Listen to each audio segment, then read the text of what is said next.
যে সুষ্ঠু নির্বাচন বিগত 20 বছর বাংলাদেশে হয় নাই। আমরা গণতন্ত্রের পূজারী, আমরা জনগণের সঙ্গে থেকে জনগণের কল্যাণে কাজ করি, ক্ষমতার জন্য বিএনপি রাজ করে। আমাদের আপসীন আমরা এসেছি তার প্রতি শ্রদ্ধা প্রদর্শনের জন্য। আমাদের মনে রাখতে হবে একটি সরকার কিভাবে কাজ করে, সেই সরকারের ধারাবাহিকতা পরিবর্তন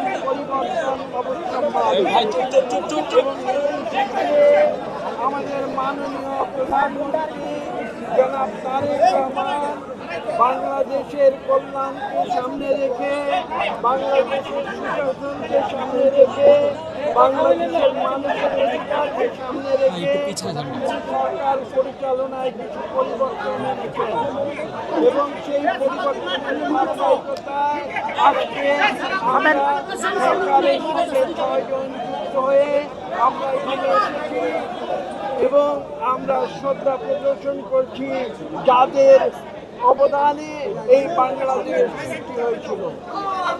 আপনাদের একটি কথা মনে রাখতে হবে, বিএনপি এমন একটি রাজনৈতিক দল যারা মানুষের অধিকারে বিশ্বাস করে, যারা গণতন্ত্রে বিশ্বাস করে এবং এই দলটি কিন্তু বিগত 17 বছর রাজপথে মানুষের পাশে থেকে স্বৈরাচারের বিরুদ্ধে আন্দোলন করেছে এবং সর্বশেষ পর্যায়ে আপনারা জানেন যখন ছাত্র জনতা নেমে এসেছে একটি বৈষম্যহীন, একটি শোষণবিহীন সমাজ সৃষ্টি করার জন্য, সেখানে বিএনপি তাদের দীর্ঘ 17 বছরের সেই আন্দোলনের ফসল হিসাবে স্বৈরাচারী সরকার দেশ ছেড়ে পালিয়ে যেতে বাধ্য হয়েছে এবং পরবর্তীতে একটি অন্তর্বর্তীকালীন সরকার এসে এদেশে একটি সুষ্ঠু নিরপেক্ষ নির্বাচনের ব্যবস্থা করেছে।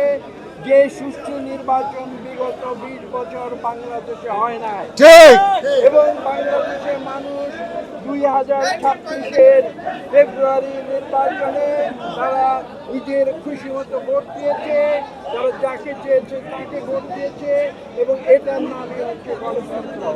মানুষের ইচ্ছায় মানুষ যাকে চায় তাদের মানুষের প্রতিনিধি যাদেরকে তারা নির্বাচন করে তাদেরকে নিয়ে সরকার গঠিত হয় এবং সেই সরকারের নেতৃত্ব দিচ্ছে আজকে আমাদের বাংলাদেশের প্রধানমন্ত্রী জনাব তারেক রহমান। বক্তব্য আজকে দীর্ঘ করার কিছু নেই। আমরা গণতন্ত্রের পূজারী, আমরা জনগণের সঙ্গে থেকে জনগণের কল্যাণে কাজ করি, ক্ষমতার জন্য বিএনপি রাজ করে।